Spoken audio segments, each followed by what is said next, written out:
Hey everybody, thanks for tuning into today's video. We're almost done as far as my videos about how to revise your essays. Here's what we're going to be doing in today's video. In just a moment, I'll review everything I've talked about in the inquiry revisions just really briefly. I'll also be then drafting my entire research paper. So this video is going to end up being pretty long because I'm going to be writing my entire paper. So feel free to use this video as much or as little as you would like, but I would encourage you to watch at least a part of it so that you can get a really good sense of what my thought process is as far as drafting these papers. One of the best ways to learn anything, whether it be how to dribble or how to play an instrument or how to write an inquiry essay, is to watch somebody else do it. And that's the exact purpose of this part of our video today, my example research paper. So just to quickly review, before you draft your research paper revisions, make sure that you've done your research. You need 5 sources of information. And what that really means is that you have 5 quotes or summaries of quotes that you can put into your essay. Make sure that you have begun thinking about and probably written down some ideas in your outline as far as how can you introduce your quotes.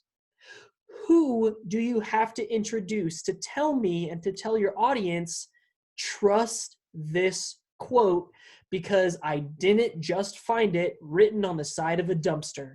You need to make sure that you're building that ethos, building that trust so that I and your audience trust your quote when you actually add it. Then make sure that you have properly defined and explained your quotes. Do you have to define any academic terms that would be confusing? That's kind of optional. But what is not optional, what is mandatory, is explaining your creative thinking, your logical understanding with the quotes. This builds the ethos by using logic that's logos, and it builds your credibility. It proves to your audience that, you know what you're talking about, so they better listen up. Before drafting, make sure that you've also worked a little bit on your intro and conclusion paragraphs. Use pathos. Make sure that your hook gets attention. Use passion. And make sure that you have a so what. What should your audience do with this information? A really common way to do that is a call to action. What is something that they should be doing with that information? Should they be voting? Should they be supporting a company? Should they be doing something less, like driving their car? Should they be doing something more, like washing their hands or social distancing? Whatever it is, have a so what. At this point, I'm going to jump into drafting my entire essay, so please follow along if you would like to hear my thought process. You can also skip around, like if you really just need to see how to draft a body paragraph, you can kind of skip around this video and see where I'm drafting those body paragraphs. Use this video as much as you would like to, but let's get started. First of all, I need to open up a new tab. I haven't worked on this actual essay draft at all, so I'm starting directly from scratch today. So I need to make sure that I start with my name, and then teacher's name. After that, I need the class, and then you need your class period. Are you in period 2-3? Maybe you're in period 4-5, or maybe you're in period 7-8. You also then need the publication date. These revisions are due on the 30th of April, 2020. I'm going to hit enter once and then use my alignment to click center. I need to put a little reminder to insert a title. I mentioned that I used to add cuss words in here for the sake of keeping my job. I'm not going to do that this time. A part of the formatting that I'm going to get done right off the bat too is I'm also going to actually change the title of this document. It is so professional. It builds ethos to have the title of a document up here in the actual title. It also will help you to find it in your Google Drive. We also need to add a header and a page number, so we're going up here to Insert, down to Page Number. We're clicking this top left option, which will automatically insert a 1 right there. But the cursor is going to automatically populate on the right side, and we need it to be on the left. You need to type your last name. And really kind of frustrating, whenever you add a page number in Google Docs, it will automatically populate it in Arial size 11. So you might as well right now change that to Times New Roman 12. Speaking of which, this is also Arial 11. So I'm going to highlight everything by hitting Control A, Format. I guess I can go to Align and Indent first. No, sorry, Paragraph Styles. My goodness, I'm all over the place right now. Line spacing is what I need. I need a double space, and then I can go to Times New Roman 12. At this point, that's like 80% of my MLA formatting right there. I'm gonna hit enter one more time. Now, please don't left align your essay. Do not center align your essay. Don't right align your essay. What we're looking for is a justified alignment. What I'm going to do at this point is I'm going to come back over to my research paper planning and outline, and I'm going to copy everything from my introduction paragraph. Scroll down. Scroll down. Why won't you scroll down? There we go. I'm going to just copy everything from my intro to my conclusion, and I'm going to paste it into this document.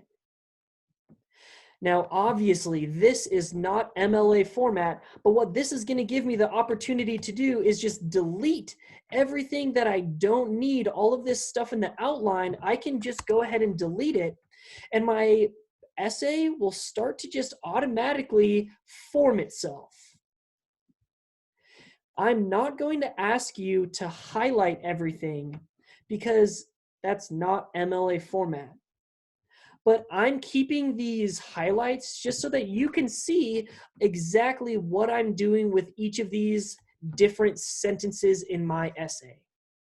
For instance, I've got my hook in blue. I've got my background knowledge in kind of light purple there, and I've got my research question in kind of a faded maroon. So I'm going to be kind of silent while I just delete this stuff, because I want to make sure that I get it done correctly. If you'd like to, you can skip to when I actually start editing these things, because at this point, all I'm doing is literally deleting the outline so that my paper automatically formats itself as far as the order of my sentences. I'm going to work on that for a little bit, and then I will click on and give a little bit of discussion about how I'm going to actually start drafting this paper. But it's going to take me a couple minutes just to delete stuff.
All right, so at this point, I've gone through and I've deleted everything that I haven't filled out so far.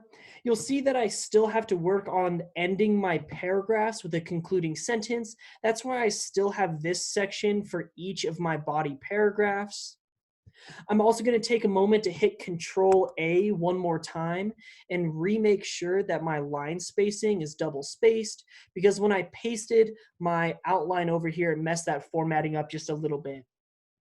So now I've got all of my sentences from the outline copied and pasted into my essay document.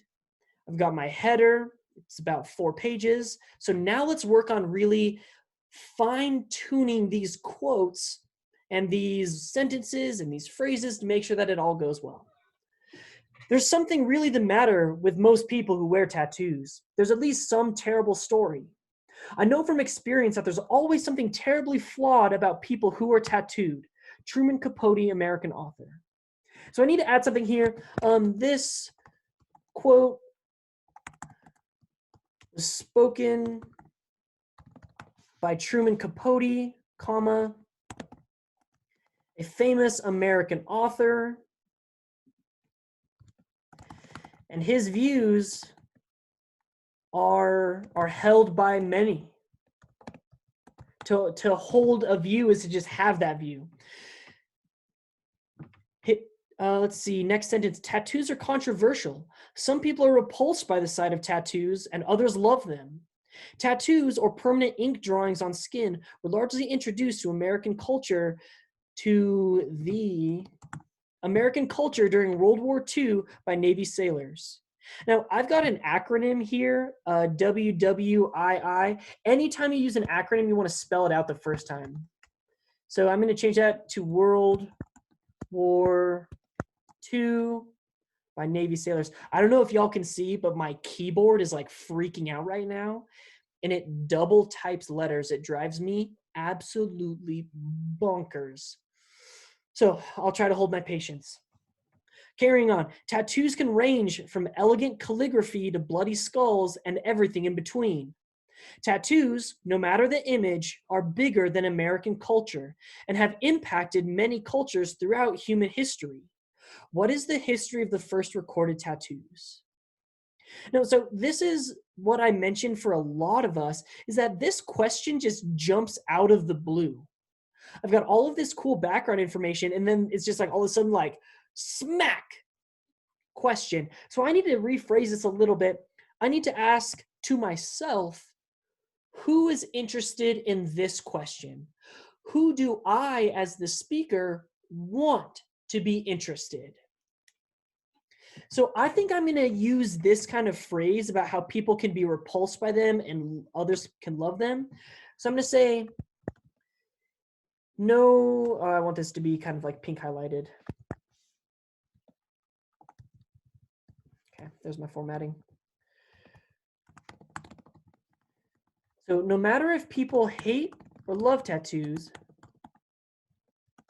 many wonder, what is the history of the first recorded tattoos? I want to make sure that makes sense. No matter if people love or hate tattoos, many wonder, what is the history of the first recorded tattoo? Awesome. I've got my introduction paragraph. My first body paragraph starts out with the topic sentence. Some of the oldest tattoos in the world belong to a European mummy named Otzi. Lars Krutak, a tattoo anthropologist, interviewed with Megan Gambino for Smithsonian Magazine. I think I'm going to end that sentence here. So I got to change this to he. Ooh. Okay, so I have he stated that, and then I've got the beginning of my quote, but it's weird because my topic sentence is like, old tattoos belong to Otzi, and then all of a sudden I'm talking about this anthropologist. So I'm going to add in here just one sentence. Otzi, and I want this to be the same highlight. Otzi has been the subject of many years of research for anthropologists. Because now what I did in this sentence is I connected this topic. Some of the oldest tattoos in the world belong to a European mummy named Otzi, and I connected that to what I'm introducing my quote with. Because I'm using Otzi as the subject of many years of anthropologist research to help segue or transfer into this idea of Lars Krutak. Without this little additional sentence, it's just kind of jarring. It doesn't make sense. It's kind of shaky. So let's continue. He stated that Otzi is a 50, and do I have that right? He stated, I don't think I need that word. He stated, comma, quotation marks, Otzi is a 5,300-year-old mummified human that is referred to as Iceman. Ooh, I need to change these quotation marks to that single apostrophe because it's inside of a quote already. That's how we format those. Is referred to as Iceman because he was discovered in the Oztal Alps on the Italy-Austria border in September 1991. Now I'm missing quotation marks here after my quote. My sentence is not done after 1991, so I need to delete that period because my sentence is done after my in-text citation, which is just the author's last name, Gambino, and then a period at the end. Now I go into my explanation.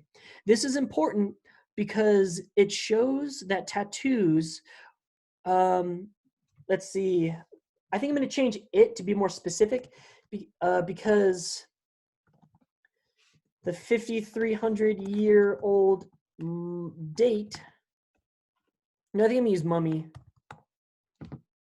because the 53-year-old mummy shows that tattoos were practiced that dates all the way back to the Copper Age of ancient humans. So starting with according to, I get into my next quote, but I need something here. Let's see.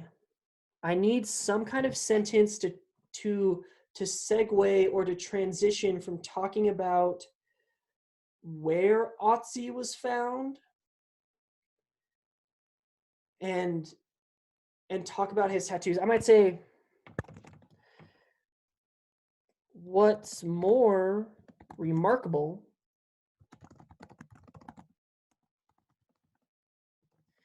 is the number of tattoos that he has. Because now I'm starting to transfer from the date to the number of the tattoos being 61. So I just added this sentence, what's more remarkable than his age? Do I need that comma there? No, I don't. I don't need that comma there. What's more remarkable than his age is the number of tattoos that he has. And now I have my quote introduction. According to an article hosted on independent.com, which is a British news publication, the 61 tattoos on Otzi's body consist mostly of groups of lines or crosses and are spread across his body. Now I can get rid of that period there. I don't need it. I do need to end my quote there. I'm going to add a space. Need a space there as well. This is important because the evidence of the patterns shows that these tattoos were, in fact, intentional and not just some freak accident. Now what I need to do is I need to end this paragraph with a conclusion sentence that summarizes the main point and transitions to the next paragraph by identifying the connection between this topic sentence and the next topic sentence. So I'm just going to start writing that up here. My main point is that and I need to get a different color highlighted just to make this easy.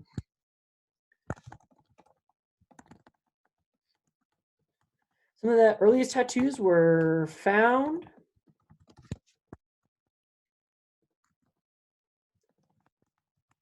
on Otzi the Iceman. However, identifying tattoos on a 5,300-year-old mummy isn't easy. Now I add that in here because my entire next body paragraph is focusing on the way that these were discovered. So the first part of this sentence, the earliest tattoos were found on Otzi the Iceman, summarizes this body paragraph. And then the second half of this second sentence, however, identifying tattoos on a 5,300-year-old mummy isn't easy, introduces what I need to talk about in this further body paragraph. Let's move on to this one. Researchers had to use advanced methods to identify all of Otzi's tattoos. I think I'm going to add anthropologic researchers, just saying that we're still talking about that study of anthropology specifically.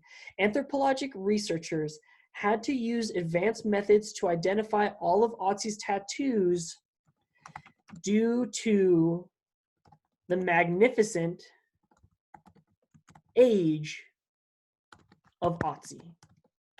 Now I'm just getting a little bit more specific with this topic sentence about how this entire paragraph is relating to how and why the methods were used.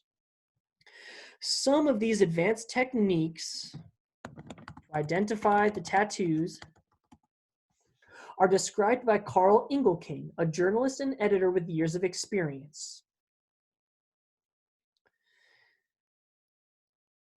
I'm thinking if I need something here, I think I'm going to write, Engelking wrote that, and then I'm going to get rid of this comma. I'm sorry, not the comma, the capital R. Engelking wrote that researchers in the most recent study, and now I'm going to add this fancy bracket. So if there is information missing from a quote, you can add these fancy squared off brackets to add information. So I'm saying researchers in the most recent study of Otzi, let me even add Otzi's tattoos, used a multispectral imaging technique that detected color differences on the skin, even in the non-visible range. I need to get rid of that period because that's not where my sentence ends. I need a space between that quotation mark and the parentheses of Engelking. Multispectral imaging means that researchers could use I think I'm going to change could use to had to use. Had to use infrared and ultraviolet light spectrums to see and discover the tattoos. This is important because it proves that despite 5,300 years of decay, the methods used to tattoo Otzi's body were effective. These Copper Age methods worked well enough for the tattoos to last thousands of years, even if advanced technology must be used to see and study them. Okay, so now I need my conclusion sentence. Now I need some way to transfer the idea between using advanced methods and the tattoos having meaning. I think I'm going to talk about how it was necessary and essential to use that technology so that the purpose could have been identified. The use of multispectral imaging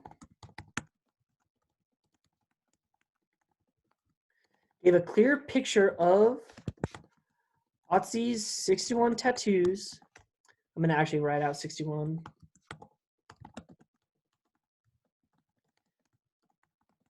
And that allowed anthropologists, lol. Okay. And that allowed anthropologists like Krutak to analyze their purpose and meaning. All right, there's my concluding sentence. So I'm going to get rid of this outline here. Otzi's tattoos had a surprising purpose and meaning, and I think I'm going to reference our culture. Otzi's tattoos had a surprising purpose and meaning.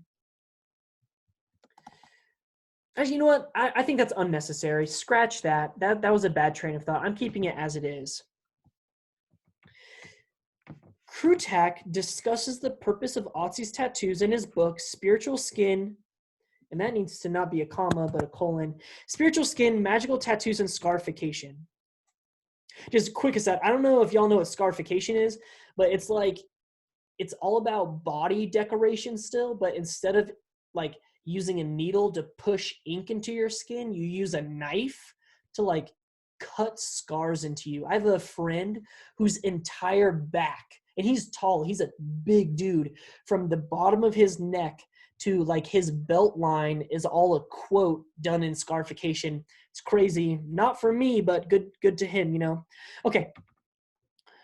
Krutak discusses the purpose of Otzi's tattoos in his book, Spiritual Skin, Magical Tattoos, and Scarification.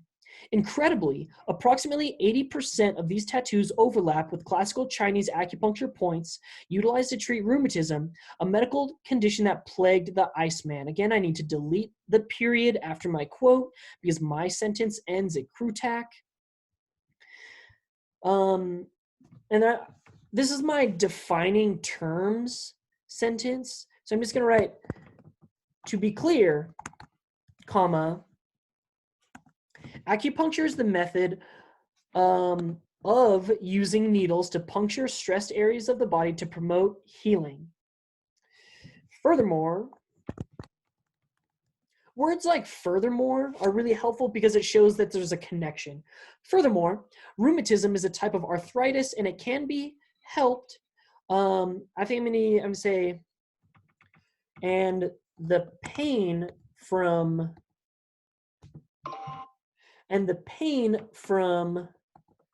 rheumatism can be eased through the use of acupuncture. Wow, my spelling is horrendous. Through the use of acupuncture. The correlation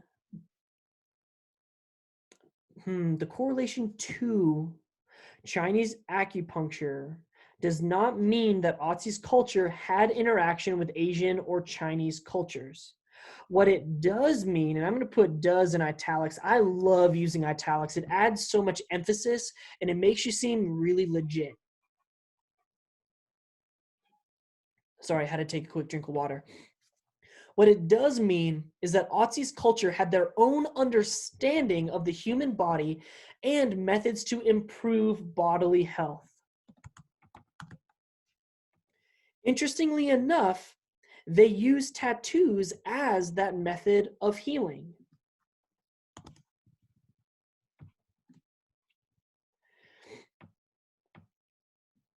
Now, I've got a gap here between where or what this quote means and my next quote.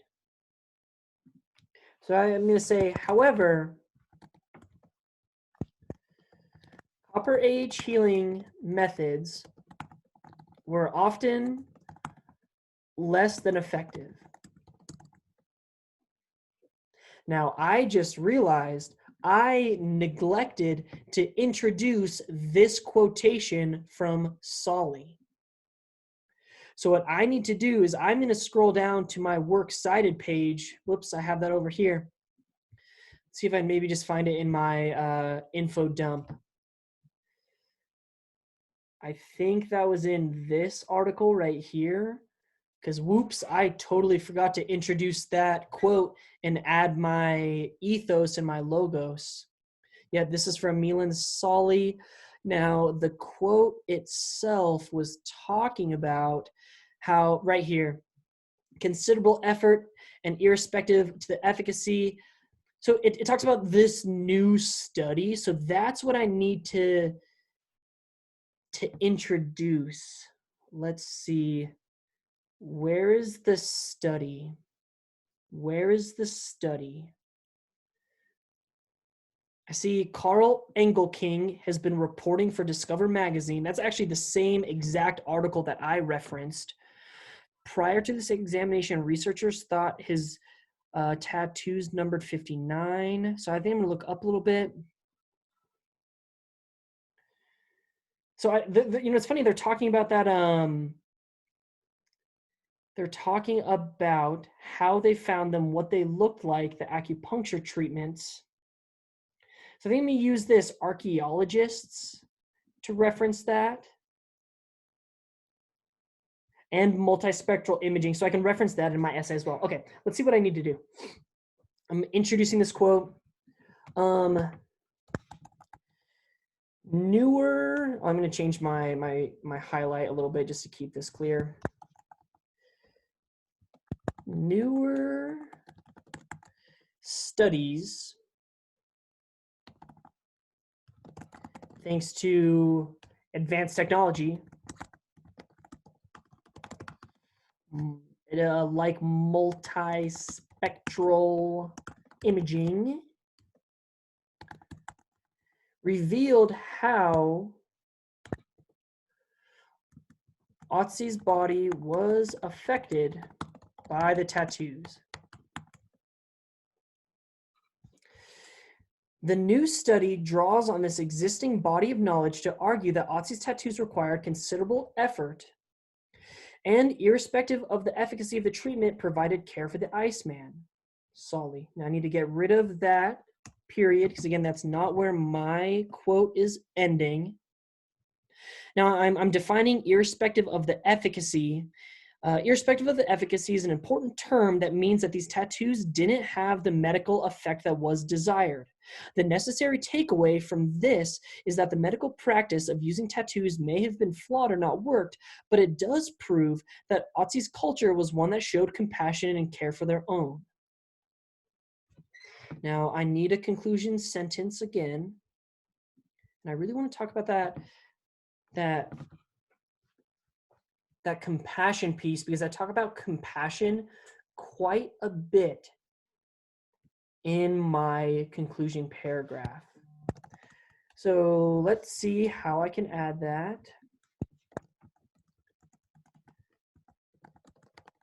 Compassionate culture behind Otzi's tattoos may be the most important, my goodness, I cannot spell, the most important piece of history in all studies related, or I'm not going to say related, I'm going to say based, my gosh, of the Iceman. So essentially what I'm saying there is maybe the entire point of my research paper isn't Otzi's tattoos, but maybe the biggest takeaway is the culture. So now I've got my research question stated again, and I think I want to change the formatting so it's not just like blah, smack, here's my research question. So I think I'm going to say, to review, the driving force of Krutak and other, not driving force, driving question. The driving question of Krutak and other anthropological research is,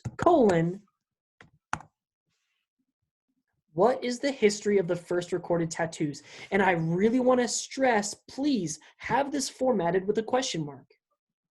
Some of the earliest recorded tattoos in history.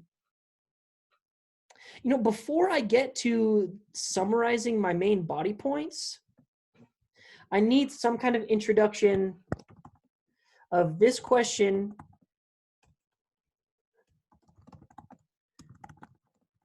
has clearly been answered.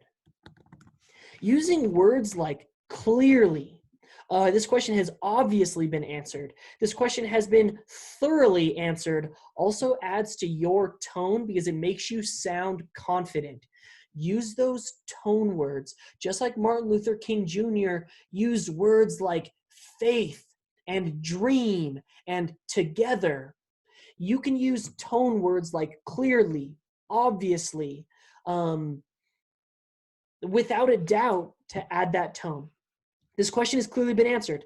Some of the earliest recorded tattoos in history belong to a 5,300-year-old mummy named Otzi, who had 61, let me change that again to the actual written out, 61 intentionally created tattoos. Otzi's tattoos were discovered using advanced technology, which proves that the tattoo methods used were effective. You know, I think I need to add something here because I prove in the next sentence that they weren't effective in being medicinal. So the methods were effective to permanently adding ink to skin.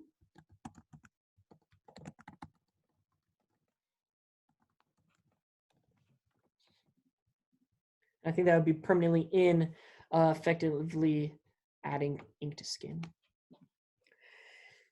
The purpose of Otzi's tattoos were medicinal.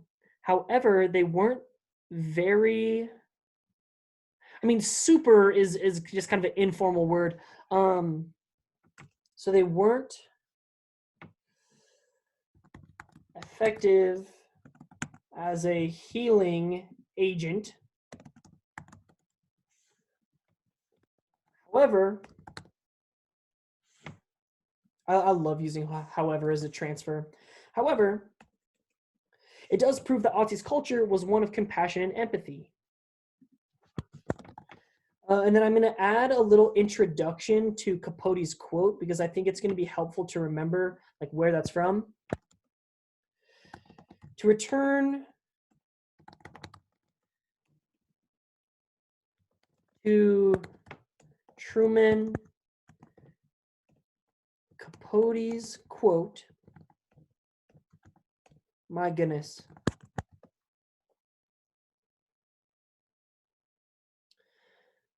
To return to Truman Capote's quote. Capote's quote about tattoos equaling flaws in humans that have them shows that our modern culture has regressed from Otzi's culture. Now, I'm going to say Otzi's culture 5,300 years ago. Whereas Otzi was shown compassion through tattoos, many people now condemn others. Many people, like Capote, now condemn others with tattoos. And I'm going to use the same terminology, others that wear tattoos. A lesson, and I think the change has to be to must be. It's just a little bit more powerful.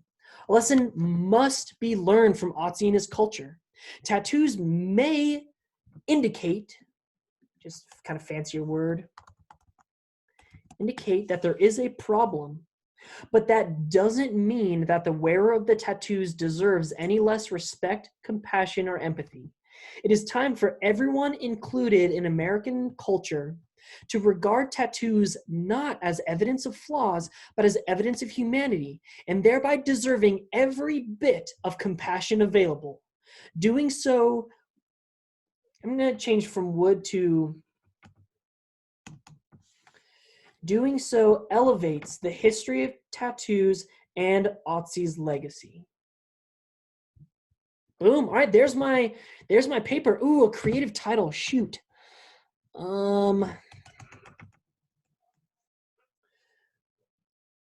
Let's see.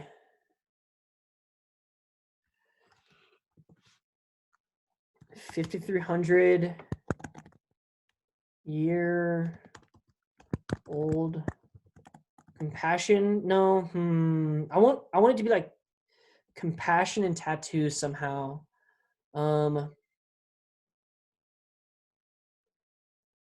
Ooh, I got it. Compassion. The most permanent tattoo. I like it. Now, as I was typing this all out, I noticed that my paragraphs are all left aligned. So I need to highlight all of that, scroll down, scroll down, scroll down, scroll down, scroll down. And I need to justify that alignment. See, it just takes it over from margin to margin, and it just looks really nice. It just looks so much better.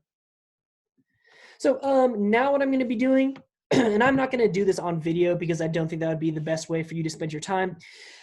I am going to read through this aloud. I'm going to read it to my dog, Willow.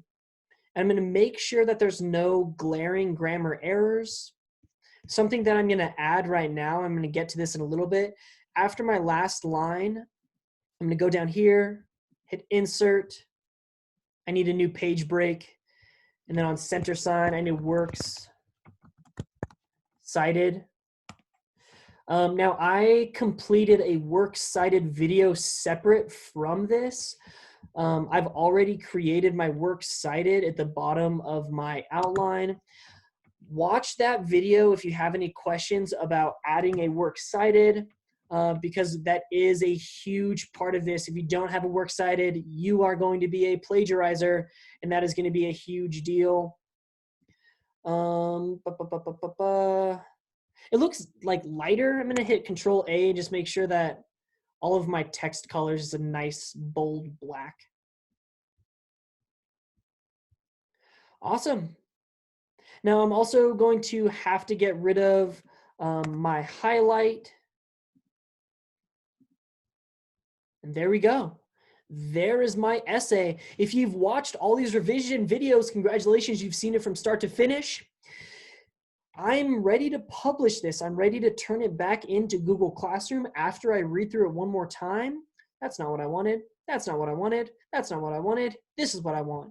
Okay, next steps. If you haven't already, draft or revise your inquiry paper.